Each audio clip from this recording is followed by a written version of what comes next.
setelah dikenali ada gangguannya, kemudian disadari situasinya, maka bisa merenungkan apa yang harus dilakukan. Nah, di situ bisa mencari support atau dukungan dari teman, dari orang dewasa yang lain, gitu ya, cerita gitu, yang dipercaya, yang dia merasa aman dengan orang tersebut. Nah, ketika sudah cerita tetapi memang kondisinya sudah membutuhkan bantuan profesional, maka dari orang-orang tadi yang mensupport dibawa ke profesional, ke konseling, ke psikolog misalnya. Atau ketika kondisinya sudah berat, misalnya nggak bisa tidur, kemudian marahnya sampai meledak-ledak membahayakan diri dan orang lain, bisa mencari bantuan dari dokter psikiater seperti itu.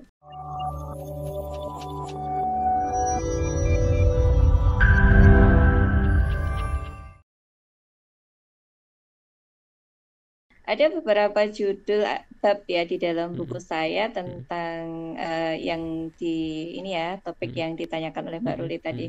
Jadi ada orang tua yang hobi menghukum, kemudian ada afirmasi label negatif, gitu ya. Jadi setiap ngomong itu bisanya menyalahkan, gitu ya. Kamu bodoh, maaf ya, kamu bodoh misalnya, kamu nggak tahu malu misalnya dan lain sebagainya. Dan itu nyata gitu ya. Itu tadi yang saya ungkapkan, berada di kamar konseling itu pasien klien gitu ya. Nah, dari situ pasien atau klien itu tentu saja ya, anak itu akan terluka gitu ya. Jadi kepercayaan dirinya hilang, dia merasa tidak berguna sehingga udah di dalam kamar aja, jadi malas ketemu sama ibu. Nanti aku kalau ngomong pasti disalahkan gitu ya. Aku kalau ngomong pasti dianggap bohong gitu. Jadi kepercayaan dirinya lama-lama menjadi terkikis gitu ya. Konsep dirinya juga akan tersakiti gitu. Seperti itu. Ya. Nah, kemudian di buku ini juga dijelaskan bagaimana tip-tipnya menghukum itu, caranya seperti apa gitu ya. Nggak bagus nih anak langsung dihukum di depan teman-temannya, itu juga akan menyakiti psikologisnya gitu ya. Harus bagaimana, harus ini kematangan emosi dari orang tua juga penting ini Mas Han.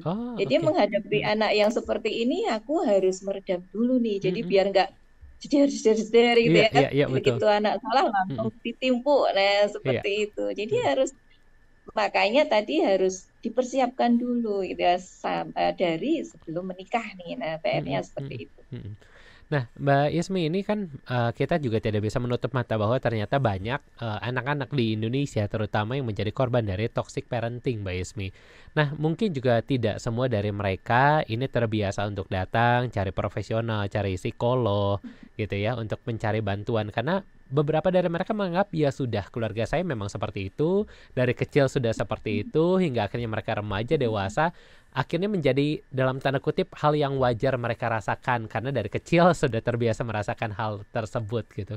Nah, bagi mungkin para anak yang menjadi korban dari toxic parenting, ini sebenarnya apa sih langkah-langkah yang bisa mereka lakukan dalam tanda kutip agar mereka menyembuhkan racun-racun yang mungkin selama ini sudah bertahun-tahun, belasan atau mungkin puluhan tahun ini terjadi pada diri mereka, Mbak Ismi?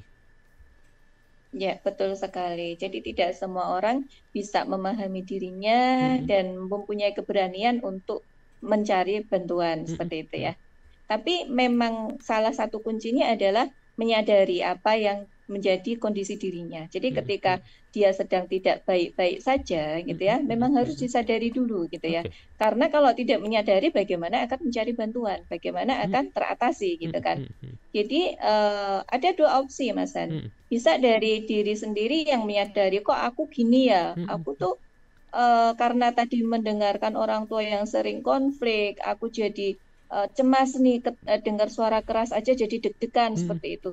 Itu kan sudah menyadari kondisi. Tetapi ada yang anak yang sadar, tapi ada anak yang aku kenapa toh nggak tahu gitu ya, akhirnya jadi terpuruk gitu. Nah, itu tugas dari orang-orang dewasa di sekitarnya, mungkin dari guru kalau masih jadi siswa atau teman-teman gitu ya, yang untuk mungkin dari mereka, kok ini anak tiba-tiba kok jadi pendiam ya, karena kemarin itu rame loh gitu ya, kalau ketemu rame, kalau ada apa-apa dia bisa maju, bisa berani, tapi kok Mhm.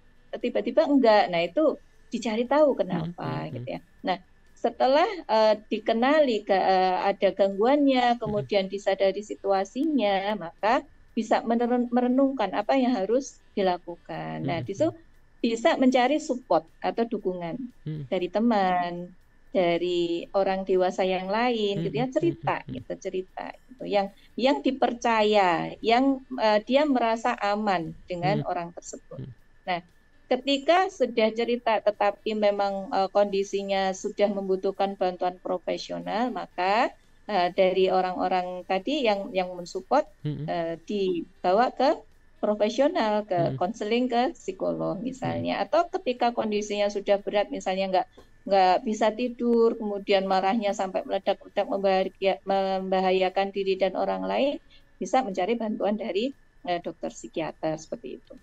Itu Mas Dan Oke, ya. Mbak Ismi, ini Jadi juga heeh, prioritas mental itu menjadi nomor satu ya. mhm mhm Jangan sampai takut, aku sebagai anak aku diem aja gitu ya. mhm mhm Tapi prioritas mental itu harus didahulukan. mhm Yang mhm. penting sehat gitu ya. Nanti bisa diperbaiki untuk yang lainnya seperti itu. Oke, Mbak Ismi, ini memang kalau kita ngomongin soal toxic parenting ini bukan jadi satu hal yang mudah, terutama kalau kita melihat dari sudut pandang si anak gitu ya. Tadi kita udah banyak ngobrol dari sudut pandang orang tua, kali ini kita mau banyak ngobrol soal dari sudut pandang anak begitu ya.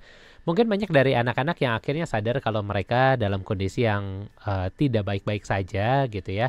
Kondisi yang berbeda kesehatan mentalnya dengan teman-temannya mungkin, dan juga dia sudah menyadari bahwa oh ternyata saya mendapatkan salah satu toxic parenting seperti itu.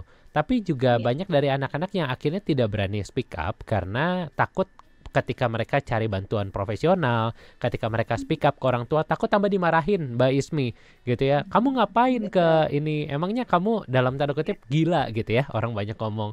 Kamu kenapa bisa ngomong kayak gitu? Siapa yang ngajarin kamu ngomong kayak gitu ke orang tua? Banyak hal sebagainya yang akhirnya membuat anak ini takut untuk bisa speak up dalam keluarga mereka. Ini seringkali jadi Ya. dilematis Bu Ismi bagi mereka. Apakah mereka harus mementingkan kesehatan mental mereka atau mereka harus mementingkan dalam tanda kutip ketentraman dalam keluarga mereka? Ini seperti apa Bu Ismi yang bisa dilakukan?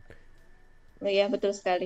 Akan tetapi ketika anak sudah menyadari kondisinya, saya Mm-mm. yakin akan mencari bantuan ya, Mm-mm, bantuan dari mm-mm, mungkin kalau nggak ke profesional dulu tadi, ke mm-mm, teman-teman yang dekat gitu ya, yang mm-mm, dia bisa enjoy ngomong seperti itu. mm-mm, Nah, nantinya akan dibantu oleh teman-teman yang dekat tadi. mm-mm, Nah, misalnya nih kalau sampai ke profesional atau mungkin teman dekatnya kan punya orang tua nih. mm-mm, mm-mm, Karena memang memang kalau anggapannya orang tua seperti di salah satu bab buku saya juga mm-mm, seperti itu. Ya, kadang-kadang orang tua nggak tahu nih anak-anaknya itu memiliki atau mengalami gangguan kesehatan mental gitu mm-mm, ya mm-mm, dari apa yang diperlakukan oleh orang tua gitu ya mm-mm, sehingga mm-mm, oh ya mm-mm. saya dulu bapakmu itu dulu juga di seperti ini nggak apa-apa nyatanya gitu Iya, ya iya, iya, kadang-kadang betul. kan seperti itu.